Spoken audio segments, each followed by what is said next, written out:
I'm Reginald Walton, a trucker with 18 years on the road, hauling freight from the oil fields of Texas to the ports of Louisiana. The interstate is my second home, long stretches of asphalt, the hum of my rig, and the rhythm of mile markers ticking by. I've seen plenty out here: wrecks, wildlife, folks stranded in the heat. But nothing prepared me for what I found on Interstate 10 in Louisiana last July, just after Hurricane Beryl tore through. It wasn't a ghost story or a phantom. It was a real, breathing miracle. A baby boy left on the side of the highway, and I was the one God put there to save him. It was July 9th, 2024, and I just dropped a load in Texas, running eastbound on I-10 toward Lake Charles, Louisiana. The sky was heavy, gray clouds swirling with the remnants of Beryl, the air thick with humidity and the smell of wet earth. The road was quiet, the usual traffic thinned out by the storm's aftershocks: intermittent rain, gusty winds, and slick shoulders. My rig, a red 18-wheeler for DHL Supply Chain, rumbled along at 65 miles an hour. The CB silent, the radio off. I was alone with my thoughts, sipping lukewarm coffee, the kind that tastes like regret after 10 hours on the road. Why was the highway so empty, like it was waiting for something? I was in Calcasieu Parish, a stretch where the interstate cuts through flatlands and swamps, when I saw it, a small shape on the embankment just off the shoulder, maybe 20 feet from the pavement. At first I thought it was a discarded toy, a baby doll tossed from a car window, its plastic limbs splayed in the grass. Something about it nagged at me, though, a flicker of wrongness. I slowed the rig, my eyes locked on the shape, and then it moved, a tiny arm shifting, a head lifting. My heart stopped. It wasn't a doll, it was a child. How does a baby end up alone on the side of I-10? I hit the brakes, the rig groaning as I pulled onto the shoulder, hazard lights flashing. I grabbed my phone, dialed 911, my voice shaking as I told the operator, "I think I saw a child on the side of the road, mile marker 10, I-10 eastbound." They kept me on the line, asking questions, but I was already out of the cab, my boots crunching on gravel, the air damp and heavy with the scent of rain-soaked grass. The wind gusted, carrying a chill that didn't match the July heat. I approached cautiously, my flashlight beam cutting through the dusk, expecting a trick, a mistake, anything but a real kid out here. The boy was tiny, maybe a year old, sitting in the grass, his clothes muddy and soaked, his face streaked with dirt. He had bug bites, dozens of red welts on his arms and legs, but his eyes were bright, alive, locking on to me as I got closer. He smiled, a small, trusting grin, then stood on wobbly legs, started crying, and took a few steps toward me. My chest tightened. I dropped to one knee, holding out my hand, and he grabbed it, his tiny fingers warm against mine. He stopped crying the moment I touched him, like he knew he was safe. I scooped him up, his weight light but solid, and carried him back to the cab, wrapping him in my jacket to keep him warm. How had he survived out here, and who left him to face the storm? The 911 operator stayed on the line as I waited for the police. The boy nestled against me, his breathing steady. The embankment was littered with debris, branches, plastic bags, signs of Beryl's wrath, but no clues about how he got there. No car seat, no blanket, no note. Just him, alone, for what the sheriff later said was about 2 days, through rain and wind and God knows what else. I kept talking to him, soft nonsense to keep him calm, my mind racing. I thought of my own kids, safe at home in Texarkana, and the idea of someone abandoning a child like this twisted my gut. "It's okay, little man," I said, my voice thick. "You're gonna be all right." Police and EMS arrived, their lights cutting through the twilight, and I handed the boy over, his little hand clinging to mine until the last second. The sheriff, Gary Stitch Galori, called him a miracle baby at a press conference later, saying he'd survived 2 days of stormy weather, crawling toward the highway when I found him. Doctors checked him at a hospital.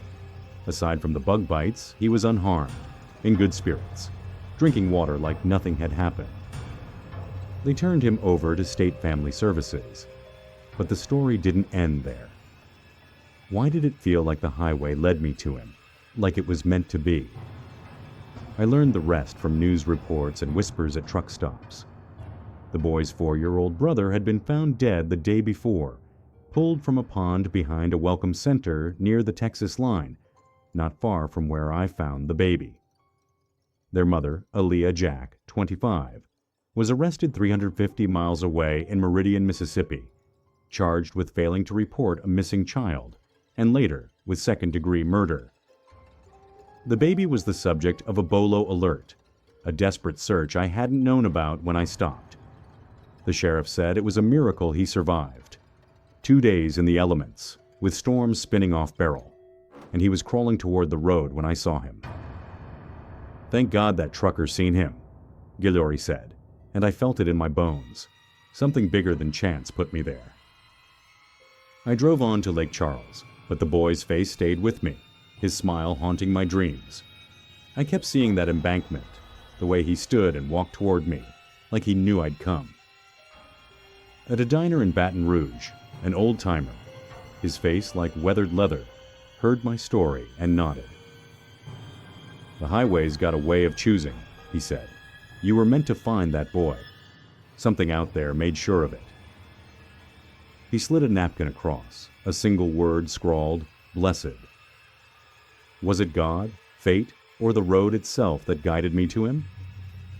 Back home, I hugged my kids tighter, the weight of that night heavy on me. The scratches on my rig's door, marks from branches, I told myself, seemed deeper, like a reminder. The news called it a miracle, and I believe it. But sometimes at night, parked under the stars, I feel him, the boy's trust, his hand in mine, like he's still with me. Last week I found something in my cab, a tiny shoe, muddy, tucked under the bunk. I don't know how it got there. I'd cleaned the rig top to bottom. I keep it now, a talisman, a reminder of the miracle on I-10. I don't know why the road chose me, or how that boy survived. But I know I was there for a reason, and every mile I drive now feels like a prayer, a thank you for being in the right place at the right time. The highway's full of stories. Some haunt, some heal. This one saved me as much as I saved him. Will I ever understand the miracle of the boy on Interstate 10? If this story gave you hope, hit like, subscribe, and turn on notifications. You never know what's coming next. I'm Carl, a trucker with 22 years hauling freight across the Midwest, from the cornfields of Iowa to the turnpikes of Oklahoma. The road's my life. Long days, quiet nights, and stories swapped over coffee at truck stops about wrecks, ghosts, and the kind of human messes you can't unsee. I've always kept my head down, stayed out of trouble. I'm a practical man. Check the brakes, log the hours, get paid. But in September 2019, on the Muskogee Turnpike near Broken Arrow, Oklahoma, I saw something that hit me harder than any ghost story. It wasn't a phantom or a curse. It was a baby, left in a stalled pickup with a drunk driver who didn't even know she was there. That day changed me, and something about it still lingers in my cab. It was late afternoon, the sun low and golden over the Oklahoma plains, casting long shadows across the turnpike. I was hauling a load of auto parts from Tulsa to Dallas, cruising at 60 Mere Orch on a stretch of I-44 near Broken Arrow. The air was warm, smelling of dust and cut grass, the kind of day that feels like summer's last stand. My CB was crackling with chatter about a pileup ahead, so I slowed, scanning the road. That's when I saw it. A beat-up Ford pickup, stalled on the shoulder, its hood up, hazard lights blinking weakly. A state trooper's cruiser was parked behind it, lights flashing, the trooper standing by the driver's door, talking to someone inside. Why was the pickup stalled, and what was the trooper so focused on? I pulled over 100 yards back, not wanting to crowd the scene but curious enough to watch. The turnpike was quiet, traffic-like, the only sound the hum of my engine and the distant drone of cicadas. I stepped out, stretching my legs, my boots crunching on gravel. The trooper, a tall guy with a clipboard, looked tense, his hand near his holster. I figured it was a routine DUI. Erratic driving, probably, given the way the pickup was parked, half off the shoulder like it had swerved. But something felt off, like the air was heavier than it should be. I lit a cigarette, leaning against my rig, watching from a distance. The trooper leaned into the pickup's window, his voice sharp but muffled. I couldn't hear much, just fragments. License, how much you had? And then a slurred response, loud and confused. Baby? What baby? My stomach dropped.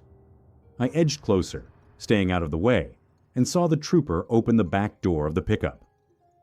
There, in a car seat, was a baby girl, maybe a year old, her face red from crying, her onesie soaked with sweat. A scruffy dog, some kind of mutt, was curled up beside her, whining softly. The driver, a man in his 30s with a stained t-shirt and bloodshot eyes, was slumped in the front seat, barely coherent, a half-empty bottle of whiskey rolling on the floorboard. How do you forget a baby in your own truck? The trooper's face hardened, and he called for backup on his radio, his voice urgent. I've got an infant here. Need EMS, now. I stepped closer, still keeping my distance, my cigarette forgotten. The baby's cries were softer now, like she was too tired to keep going. The trooper reached in, unbuckling her, and lifted her out, cradling her carefully. The dog jumped out too, sticking close, its tail low. The driver was yelling now, slurring about how he didn't mean it, and just needed a drink. The trooper ignored him, focusing on the baby, checking her for injuries. She was okay, just dehydrated, with a few scratches from the car seat's frayed straps. EMS arrived minutes later, along with another cruiser, and they took the baby to an ambulance, the dog trailing behind like a guardian. Why did it feel like the baby was looking right at me, like she knew I was there? I stayed until the scene cleared, giving a quick statement to a second trooper who asked if I'd seen anything before pulling over. I hadn't, just the stalled truck, but the image of that baby, red-faced, crying, left in the heat with a drunk who forgot she existed, burned into me. The trooper said the driver was arrested for DUI and child endangerment, and the baby was reunited with her mother, who'd been searching for her after the father took off with her during a custody dispute. The news later called it a miracle she was unharmed, despite hours in a sweltering truck with no water, no food, just a dog for company. The mother's tears on TV, thanking the troopers, hit me hard. I thought of my own daughter, grown now, and how I'd failed to be there for her when she was little, always on the road. Guilt twisted in my gut. Was it chance I stopped, or something guiding me to witness this? I drove on to Dallas, but the baby's face stayed with me, her eyes too knowing for a child so young. At a truck stop outside Waco, I shared the story with a group of drivers over coffee. One, an old-timer with a face like cracked leather, listened quietly, then nodded. The road's got a way of showing you things, he said.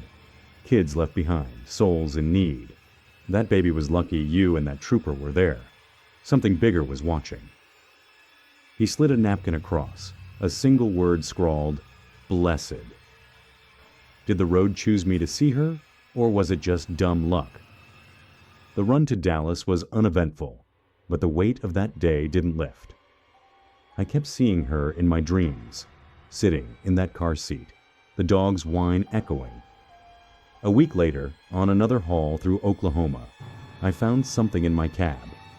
A tiny pacifier, pink and worn, tucked under the passenger seat. I hadn't carried a kid in my rig in years, and I'd cleaned it top to bottom after Broken Arrow. My hand shook as I held it, the memory of her eyes flooding back. I kept it, stored it in my glove box, a reminder of the life I'd seen saved. Back home in Missouri, I called my daughter, told her I loved her, something I hadn't done enough. The pacifier stayed with me, a talisman, like the road wanted me to remember. At night, I'd hear faint cries, not in my head, but in the cab, soft and distant, like she was still out there, thanking me. Last week, parked in Arkansas, I felt it, a warmth in the cab, the smell of baby powder cutting through the diesel. The pacifier was on the dash, though I'd locked it away. I don't know if it's her, or the road, or something divine, but I feel her presence, a quiet blessing that rides with me. I don't know why I was there that day, or why the road showed me that baby. But I know it wasn't just chance. The highway's full of stories. Some break you, some heal you. This one reminded me there's still good to be done, and I'll carry that pacifier, and her smile, on every mark. Will I ever understand the miracle of the baby on the Muskogee Turnpike? If this story gave you hope, hit like, subscribe, and turn on notifications. You never know what's coming next.